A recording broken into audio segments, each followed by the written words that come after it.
Don Fernando Gutiérrez Díaz Dotazu, diputado a Cortes por Melilla, buenas noches, Muy bienvenido. muy buenas noches, ¿qué tal, Alberto? Encantado de estar con ustedes. En primer lugar, ¿cómo se ve en Madrid este discurso o esta vuelta de tuerca más de Marruecos?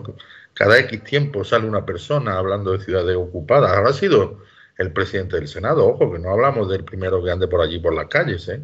¿Cómo se ve eso desde Madrid? Bueno, en términos generales, como es natural, hay múltiples opiniones, ¿no? Pero en términos generales se ven como manifestaciones individuales que en la mayor parte de los casos están orientadas al consumo interno marroquí para sus actuaciones políticas internas, pero que no tienen incidencia en la relación real entre ambos países. De que el presidente del Senado diga esto, pues es irrelevante. Creo que hoy la ministra de Defensa ha dicho que Ceuta y Melilla son España como Zamora. O sea, que lo que diga el presidente del Senado marroquí es irrelevante porque no tiene ninguna trascendencia internacional, ¿no? Se ha comparado en ocasiones el caso de Ceuta y Melilla con el caso de Gibraltar cuando no tienen en absoluto nada que ver, ¿no? Ceuta y Melilla son España para toda la comunidad internacional, para las Naciones Unidas. No hay debate alguno, no tiene ninguna condición de colonia ni el territorio no autónomo de Gibraltar sí la tiene para las Naciones Unidas desde 1946. El Reino Unido no considera a Gibraltar como parte del Reino Unido. Tiene un estatuto de territorio no autónomo y lo que el Reino Unido está es en el proceso de ver cuál es el futuro de Gibraltar, que contempla vinculado a España en la negociación entre España y el Reino Unido.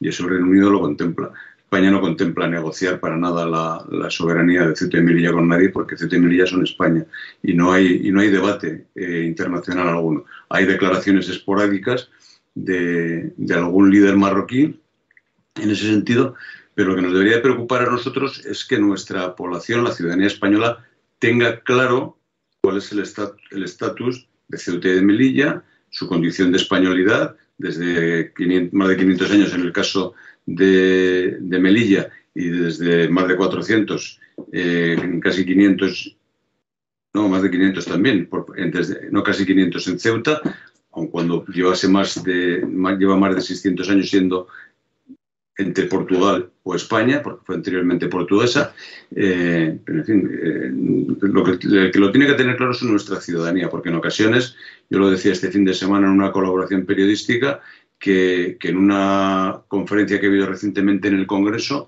un asistente hablaba de la posibilidad de acceder a una soberanía compartida entre España y Marruecos sobre Ceuta y Melilla, para después utilizarlo como contrapartida en el caso de Gibraltar, un ciudadano español pues con poco conocimiento de la realidad concreta de Ceuta y Melilla, que no están en el nivel de conceder ninguna hipótesis de esa naturaleza de soberanía compartida ni nada semejante. Pero vamos a ver, desde la última RAM, o corríjame si soy yo el que está equivocado, hubo una declaración institucional a la finalización de la misma en que se decía que este tipo de temas no se iban a abordar. Sí, es correcto. Y desde la carta del 7 de abril del año pasado, en la que el presidente Sánchez dio ese paso con respecto a la soberanía del Sáhara, que rompía de alguna manera la trayectoria histórica de España en lo que concerniente al Sáhara, pues también se decía lo mismo, que las soberanías mutuas serían respetadas. Lo que no se decía es qué parte incluía las soberanías mutuas. Y cuando el marroquí que juega con el vocabulario utiliza, bueno, es que para mí Ceuta y Melilla son de soberanía marroquí, entonces yo no estoy vulnerando nada de aquel acuerdo o de la RAN. Si en la RAN no se especifica Ceuta, Melilla o cualquier otro territorio, ¿qué es lo que representa la integridad territorial de España? No hay una definición.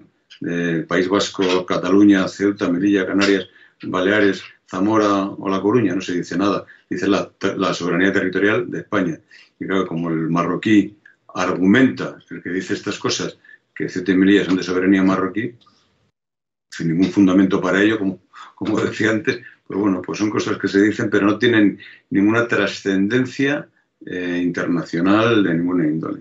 Sí, pero imaginémonos por un momento un empresario o una gran empresa que quiere venir a Melilla, o imaginémonos que para beneficiarse, y valga la redundancia, de los beneficios fiscales que tiene en nuestra ciudad.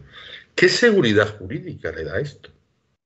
Toda, porque lo que diga... No, digo las reivindicaciones de Marruecos, la permanente, la insistencia. Es que todo lo que reivindique Marruecos es irrelevante, es irrelevante. O sea, que un marroquí puede decir lo que le parezca. También ha dicho este señor en estas declaraciones que los ciudadanos marroquíes que viven en España, los que han accedido a la nacionalidad y los que no han accedido a la nacionalidad... Que hagan política ahora. Sí, que se embarquen en le iba a preguntar por eso a continuación.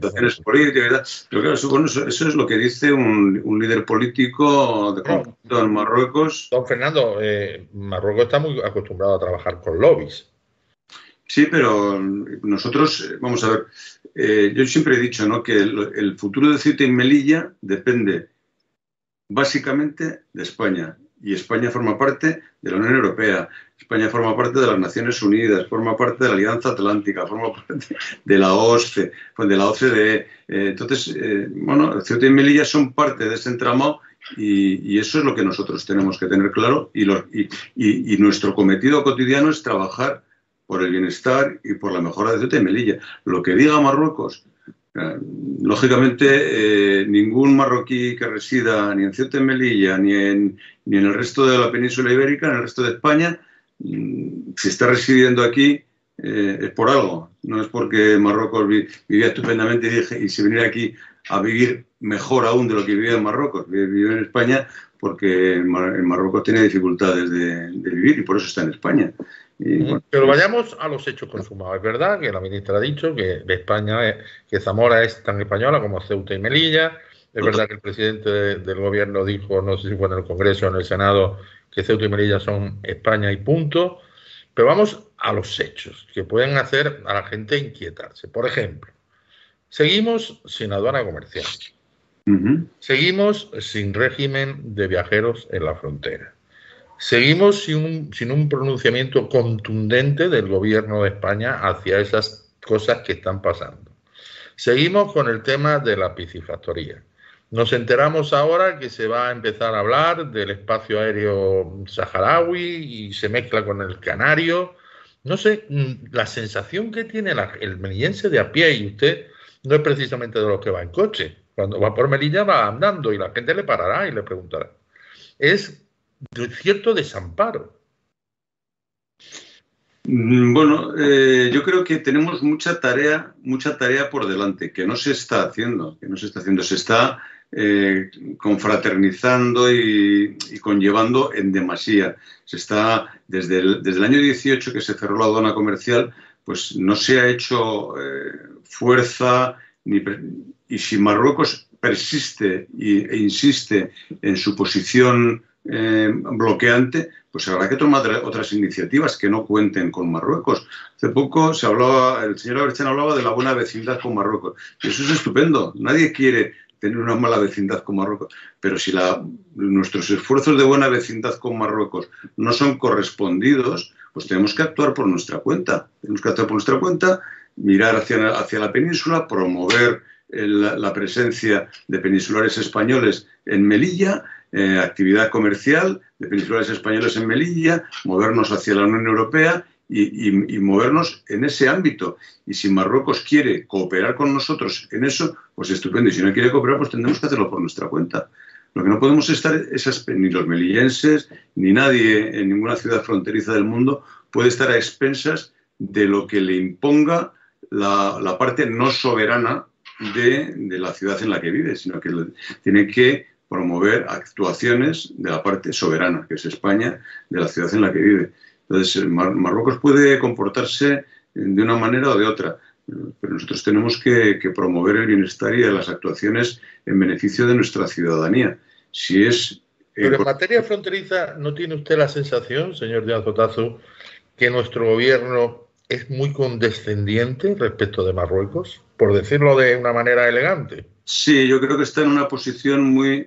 Nosotros somos víctimas, en esta última legislatura, de la existencia de un gobierno de coalición en la que hay posturas muy encontradas en lo que se refiere a la identidad de Marruecos. y así Marruecos es de una manera o es de otra. La extrema izquierda española considera que Marruecos es un país que vulnera derechos humanos, está posicionada radicalmente en contra de las actuaciones de Marruecos en el Sáhara, y la izquierda moderada, la socialdemocracia o el sanchismo, el Partido Socialista Obrero Español, está situada en una posición más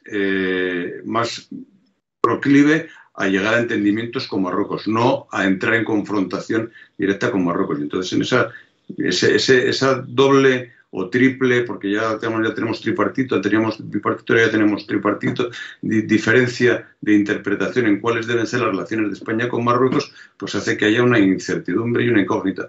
El presidente Sánchez insiste mucho que la política exterior es de competencia exclusiva del Partido Socialista, que Coalición por Melilla no tiene nada que decir. Pero claro, el presidente Sánchez, Coalición por Melilla, perdón, Unidas Podemos, le quiero decir, que el presidente Sánchez debe su posición en el gobierno al pacto de investidura que suscribió con el gobierno de coalición, es decir, con Unidas Podemos, pero también con los votos favorables a su investidura de Esquerra Republicana de Cataluña, de Euskal Herria Bildu, que tienen otra posición distinta con respecto a Marruecos. Entonces, la situación que vivimos está condicionada básicamente por la inconsistencia o falta de consistencia, falta de solidez del gobierno de Madrid, que está apoyado por muchos partidos que tienen una percepción distinta con respecto a lo que son las relaciones de España con Marruecos, a lo que es la relación de Marruecos con el Sáhara y a toda esta dinámica internacional que el presidente Sánchez insiste que es de su competencia exclusiva, pero está condicionada por muchos de los apoyos que le mantienen en el gobierno. ¿A usted le ha parado alguien por la calle para mostrarle su preocupación por el futuro de Melilla? Bueno, sí, yo hablo con muchos melillenses que en algunas ocasiones muestran preocupación, pero mi obligación y la obligación de los políticos responsables no es echar gasolina a un potencial fuego, sino buscar soluciones a los problemas, y las soluciones están en nuestro esfuerzo nacional de sostenibilidad de nuestras dos ciudades. Si es en colaboración con Marruecos, estupendo, y si es sin colaboración de Marruecos, tendrá que ser sin colaboración con Marruecos. Pero esto es así. Lo ideal, el mundo ideal es llevarse bien con todo el mundo, tener relaciones extraordinarias con todo el mundo, pero eso no siempre es posible. Y cuando no es posible, pues hay que establecer un orden de prioridades. Indudablemente, para el gobierno español, la primera prioridad debe ser garantizar la sostenibilidad y el bienestar de los ciudadanos de Ceuta y Melilla. No garantizar una relación internacional afable o amigable con otro país, sino garantizar el bienestar de los ciudadanos que dependen de él, del gobierno de España. Con un gobierno del Partido Popular o del Partido Popular y Vox, no sé, el resultante de las elecciones generales, ¿las relaciones con Marruecos serían diferentes?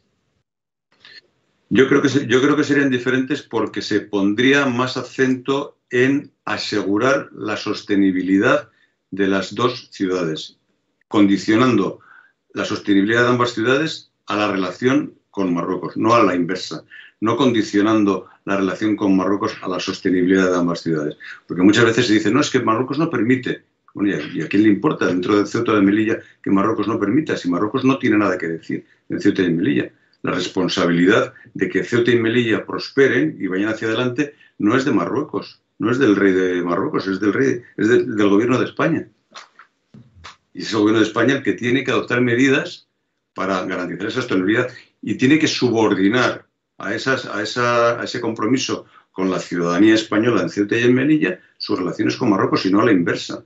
Y tiene que hacer todo lo posible con la Unión Europea para que a Marruecos se le condicionen las presiones que ejerce indebidamente sobre Ceuta y Melilla. Pasó en el año 21, cuando se produjo la invasión en Ceuta de 10.000 ciudadanos marroquíes animados por el gobierno marroquí. La Unión Europea se posicionó en contra de Marruecos y le llamó al orden. Y Marruecos tiene una dependencia importante económica de España, pero aún más del conjunto de la Unión Europea. Si la Unión Europea en su conjunto le dice a Marruecos que por ahí no, Marruecos lo toma más en serio que si se lo dice España, que también se lo toma en serio cuando se lo dice España, pero España se lo tiene que decir seriamente y no de una manera dubitativa. Y en esas estamos. Y como digo, la manera dubitativa viene motivada por el conglomerado de fuerzas políticas que sustentan al gobierno en Madrid actualmente, que tienen percepciones diferentes en lo que significan las relaciones de España con Marruecos. Y toda esa diferencia de percepciones pues son muy malas en política exterior. Hace falta tener una percepción lo más sólida posible de cara a una relación con un tercero.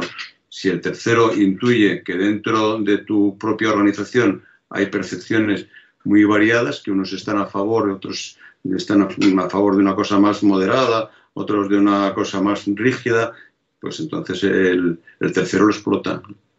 Esa fragilidad o vulnerabilidad derivada de la multiplicidad de percepciones.